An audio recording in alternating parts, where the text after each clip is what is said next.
Evangelio de nuestro Señor Jesucristo según San Marcos. Gloria a ti, Señor. Los fariseos con algunos escribas llegados de Jerusalén se acercaron a Jesús y vieron que algunos de sus discípulos comían con las manos impuras, es decir, sin lavar. Los fariseos, en efecto, y los judíos en general, no comen sin lavarse antes cuidadosamente las manos, siguiendo la tradición de sus antepasados, y al volver del mercado no comen sin hacer primero las abluciones. Además, hay muchas otras prácticas a las que están aferrados por tradición, como el lavado de los vasos, de las jarras, de la vajilla de bronce y de las camas. Entonces los fariseos y los escribas preguntaron a Jesús: ¿por qué tus discípulos no proceden de acuerdo con la tradición de nuestros antepasados, sino que comen con las manos impuras? Él les respondió: hipócritas, bien profetizó de ustedes Isaías en el pasaje de la Escritura que dice: este pueblo me honra con los labios, pero su corazón está lejos de mí. En vano me rinde culto. Las doctrinas que enseñan no son sino preceptos humanos. Ustedes dejan de lado el mandamiento de Dios por seguir la tradición de los hombres. Y les decía: por mantenerse fieles a su tradición, ustedes descartan tranquilamente el mandamiento de Dios, porque Moisés dijo: honra a tu padre y a tu madre, y además el que maldice a su padre y a su madre será condenado a muerte. En cambio, ustedes afirman: si alguien dice a su padre o a su madre, declaro corbán, es decir, ofrenda sagrada, todo aquello con lo que podría ayudarte. En ese caso le permiten no hacer nada más por su padre o por su madre. Así anulan la palabra de Dios por la tradición que ustedes mismos se han transmitido. Y como éstas hacen muchas otras cosas. Palabra del Señor. Gloria a ti, Señor Jesús. Queridos hermanos, en el primer libro de Reyes, de la primera lectura, seguimos viendo cómo Salomón, al comienzo de su reinado, le da tanta importancia no solo al templo que ha podido construir para la gloria de Dios y para establecer el espacio sagrado del pueblo en el culto que se le debe dar a Dios, y se va a resultar eso durante siglos, ¿no? Por lo menos unos 4 siglos, donde la actividad del templo es intensa. Y también tiene un gran amor al Arca de la Alianza, esa presencia viva de la tradición más pura del pueblo de Israel, que contenía el arca, que contenía las tablas de la ley. Es un signo, en el fondo, como de la presencia de nuestra Madre para nosotros, haciendo una analogía. Nosotros tenemos un gran amor a Jesucristo, pero también un gran amor a la Santísima Virgen. Un discípulo de San Juan, casi directo, que fue San Ireneo en el siglo II, el año 100 y tanto todavía, plasma esa doctrina del amor a la Virgen, que estaba muy profundo en San Juan, el discípulo amado que recibió a María en su casa, con la doctrina de la nueva Eva. Lo que ató Eva con su desobediencia, lo desató la Santísima Virgen con su obediencia a Dios, y por lo tanto ella bien merece llamarse Nueva Eva. Ese título, que para nosotros en el oratorio tiene una connotación profunda, ¿no? Porque implica esa dimensión de compañera que tiene la Virgen, que acompaña a Jesús. Es una tradición entonces muy, muy antigua, que está, como digo, inscrita sobre todo en el Evangelio, cuando el Señor le regala, como herencia de amor en la cruz, a Juan, a la Santísima Virgen, y él la recibe en su casa. Dicen que la traducción mejor de Juan 19, 27, él la recibió en lo más íntimo de su corazón, como parte de su propia vida, ¿no? Y así entonces vemos que Jesús es el más amante y más devoto de su propia madre. Esa tradición continúa a lo largo de la Iglesia, una tradición mariana muy profunda, en grandes santos, como San Bernardo, que llega a decir, bueno, de María nunca se dirá lo suficiente, ¿no? De María nunquam satis, y el amor que él tiene a la Virgen y le profesa es inmenso. La Iglesia siempre ha honrado ese amor, esa devoción de los santos, que es a lo mejor un poquito más allá de lo acostumbrado, de lo común, pero siempre oportuna y siempre apropiada, porque es lo que agrada a Dios. Después tenemos una etapa en la historia de la Iglesia en que se produce una honda discusión entre la escuela tomista de los dominicos, que dice, por una ley, digamos, de la lógica universal, que la Santísima Virgen tiene que haber contraído pecado, al menos un poquitito, dice Santo Tomás, unos segunditos, en la Inmaculada, en la concepción de ella, ya que Jesús es el Redentor universal, es decir, si Jesús vino a salvar a todos los hombres, la lógica aplastante de Aristóteles dice que también, incluso hasta su propia madre, debe haber contraído pecado, aunque sea un segundito, medio segundito, para poder recibir la salvación, la redención de Jesús. ¿Ya? Parece una lógica imbatible, pero estaba equivocado. Al mismo tiempo surge la escuela franciscana con la doctrina de Duns Scoto, que dice que no, que ella fue inmaculada desde la concepción. Eso fue una pelea muy grande que duró siglos, ¿no? Estamos hablando de que esto comienza en el siglo XIII y culmina en el siglo XIX, recién, con la proclamación del dogma de la Inmaculada Concepción del Papa Pío IX, que hoy es beato, y que en la bula Ineffabiles Deus dice que perfectamente Cristo, que amó tanto a su madre, ¿no es cierto?, la amó desde la eternidad como verbo eterno y no iba a permitir que ella pudiera contraer el pecado ni siquiera medio segundo, porque tanto la amaba, ¿no? No es tanto una lógica de la mente, sino una lógica del corazón, del amor. Entonces decía Duns Scoto, Dios la amó, lo quiso, era posible que lo hiciera porque Él es todopoderoso, luego lo hizo. Era su lógica. Y así entonces el Papa Pío IX, Beato Pío IX, dice, sí, tenía razón Duns Scoto. Nosotros seguimos en todo lo demás a Santo Tomás de Aquino, es nuestro maestro universal, pero en este punto tenía la razón Duns Scoto, que el Papa Juan Pablo II beatificó en los años 90, más o menos. Y claro, es la pura verdad, ¿no? La obra más grande de la redención, el fruto más admirable de la redención, dice después el Papa Pablo VI en Marialis Cultus, es la Santísima Virgen, porque el Señor la redimió, claro, como dice Santo Tomás, la redención es universal, pero no de manera consecutiva, sino preservativa, es decir, no después de la caída, sino no permitiendo que siquiera conociera el pecado. Entonces es una forma tan especial de decir el amor va más allá que muchas veces lo que la mente puede alcanzar. Un poco eso es lo que celebramos hoy en la fiesta de Santa Escolástica, que era hermana melliza de San Benito.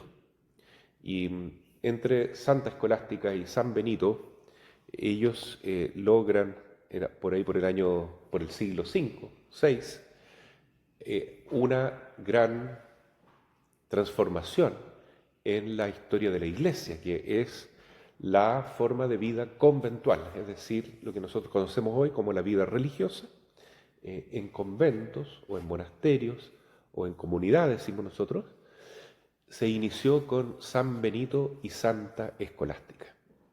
Ellos entonces nacen en Nurcia, en una zona de muchas montañas, de una familia muy católica, se educan ambos en esa fe profunda y desde pequeñita escolástica da muestras de que todo lo que le interesa es la oración y la consagración completa de su cuerpo y alma al Señor, como virgen consagrada. Ella desde el principio, con su profunda espiritualidad, ¿no es cierto?, logra darse cuenta que el amor es lo más importante, que hacia allá apunta todo. San Benito da una vuelta más larga, ¿no?, para llegar a la misma conclusión, porque él deja la casa paterna y sale a buscar la santidad primero, ¿no? Y luego de un camino de penitencia y, bueno, de mucha formación, de trabajar su propia santidad de vida, Dios le va mostrando esto de formar conventos, de no vivir apenas como los anacoretas, como lo hacían los siglos anteriores, sino de formar una comunidad. Y ahí funda esta regla que hoy se conoce como la regla de San Benito, que es la base de la vida religiosa en Occidente, con esa simple forma de vivir, ¿no? Ora et labora, reza y trabaja. Es una regla de vida. Entonces San Benito decía, siguiendo la regla, no nos equivocamos. Echamos para adelante, vamos todos con la regla. Y así mucha gente logró santificarse. Miles y miles y miles de hombres siguieron a San Benito y fundaron monasterios en todas partes. Y ahí se iban fundando también las ciudades, ¿no?, de Europa. Entonces, bien se puede decir, como enseñaba el Papa Benedicto XVI, ojalá santo algún día, que San Benito es el fundador de Europa, es el patrono de Europa. Pero también lo es su hermana escolástica, que lo sigue a él y que funda las hermanas benedictinas, bueno, siempre a los pies del monte donde estaba San Benito, pero ella atrae montones de religiosas también, y ya vive en su corazón todo lo que San Benito empieza a enseñar en la regla, y como que lo vive de antemano. Eso es lo que le llamaba la atención a San Benito, que su hermana, sin tanto estudio, sin tanta penitencia, ya vivía desde el principio enfocada en lo que interesa, que es la caridad, el amor. Y eso queda reflejado en un momento que después pasó a la historia, ¿no es cierto?, en la biografía real de San Benito y Santa Escolástica, que un poco representan Jesús y la Virgen María en ese momento, ¿no?, para la humanidad, ¿ya? Que es el momento de la muerte de Santa Escolástica. Ella, después ya de una vida de mucha oración y mucha penitencia, lo único que quiere es estar con su hermano, porque se reúnen anualmente, ¿no?, para conversar todo el día. Esa era la regla que se pusieron, o sea, que puso San Benito por lo menos, ¿no? Dijo, una vez al año yo estaré con mi hermana y conversaremos todo lo que hay que conversar. Solamente cosas piadosas, cosas de la familia espiritual, etc., ¿no? Pero en esa oportunidad Santa Escolástica necesitaba conversar más con San Benito porque quería confirmar lo que ya su corazón le decía, cómo iba a ser el encuentro con el Señor después de la muerte y cómo iban a ser las delicias del paraíso. Entonces ella quería conversar con Benito y el día se le pasó volando. Entonces San Benito se pone de pie para decir, ahora toca víspera, es la regla, hay que cumplir, yo no soy excepción, también debo cumplir, debo dar el ejemplo a los hermanos. Y Santa Escolástica le dice, pero yo te pido, por favor, quédate, conversemos toda la noche de estas cosas santas. Pero ¿cómo se te ocurre, hermana, pedirme eso si yo tengo que cumplir la regla? Entonces ella baja la cabeza y se pone a rezar y le caen lágrimas de los ojos, que dice que la biografía que moja la mesa incluso con sus lágrimas, y cae una tormenta, pero tremenda, ¿no? Una tremenda, y que es imposible salir de la casa. Lluvia que caía como un balde, truenos, relámpagos, una cosa pero imposible, ¿no? Y así que San Benito con sus compañeros tuvieron que quedarse ahí y él le dice, ¿qué has hecho, hermana? Bueno, yo te pedí con buenas palabras que te quedaras conmigo, no me hiciste caso, le pedí al Señor y él me hizo caso, así de simple, ¿no? Es la lógica del amor. Entonces se quedaron efectivamente conversando toda la noche de estos temas espirituales, que era el último deseo de Santa Escolástica, porque en verdad ella murió 3 días después. Y San Benito, cuando estaba en su celda, vio la paloma blanca, purísima, que se elevaba al cielo, y entendió en esa visión que era el alma de su hermana, que estaba muriendo en ese momento, y que lo había presidido a él en el camino del amor, justamente. O sea, el sentido de la regla, el sentido de la vida religiosa, de la penitencia, de todo lo que uno hace como religioso, es llegar a vivir la caridad.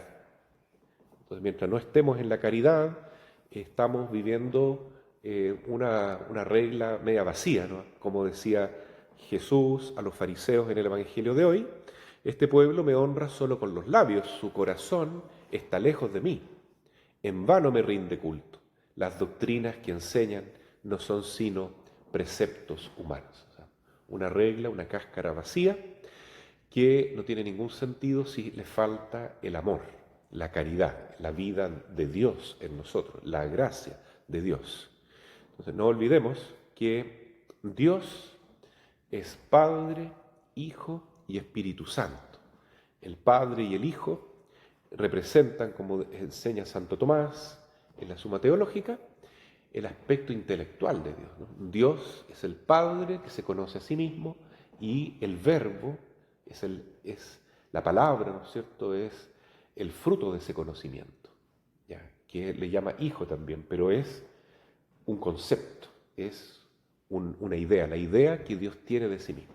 Sin embargo, explica Santo Tomás que esa expiración del Verbo, que es intelectual, está acompañada de otra expiración, que es el amor entre el Padre y el Hijo. Y del amor entre el Padre y el Hijo brota como expiración pasiva el Espíritu Santo. Es decir, el Espíritu Santo es la persona que brota del amor que Dios tiene hacia su Hijo, y del Hijo hacia su Padre. Es un amor que envuelve a ambos y que va del Padre al Hijo y del Hijo al Padre. Es muy misterioso conocer esto, pero hay otro santo también de la familia franciscana que sigue a Dulce Escoto en ese punto, que es San Maximiliano Kolbe, el gran San Maximiliano Kolbe, mártir polaco, que escribió bastante sobre la Santísima Virgen.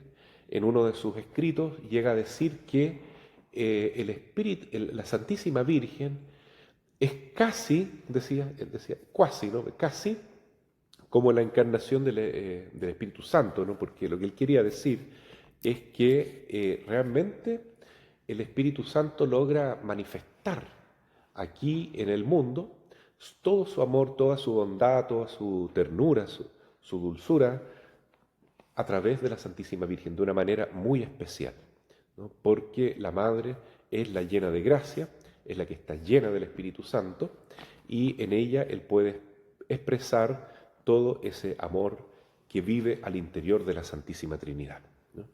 Entonces, que es bonito todo esto, porque vemos que lo que la vida de Santa Escolástica nos muestra es precisamente eso.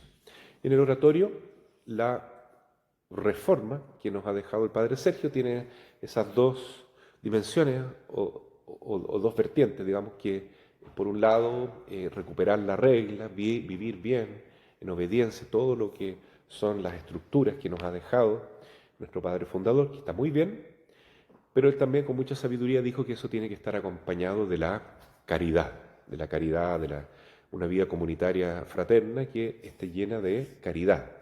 Eso nos recuerda a Santa Escolástica en este día. Y también cómo la Santísima Virgen acompaña con tanto amor, como nueva Eva, como compañera indisoluble, digamos así, a su Hijo Jesús. Porque donde está Jesús estará siempre María, y donde está la Virgen estará siempre Jesús. Y nuestra Madre se preocupa de confirmar que realmente ella es la Inmaculada Concepción 4 años después, en la aparición de Lourdes, ¿no? Donde se define a sí misma, hablando con Bernardita: yo soy la Inmaculada Concepción. Entonces esta tradición de la Iglesia está refrendada, confirmada por el cielo mismo, es una fiesta que vamos a celebrar mañana, el día de Nuestra Señora de Lourdes, y que nos recuerda esto, ¿no? Que siempre la regla es importante, pero el amor es más importante todavía, porque la regla es el camino y la caridad es Dios mismo.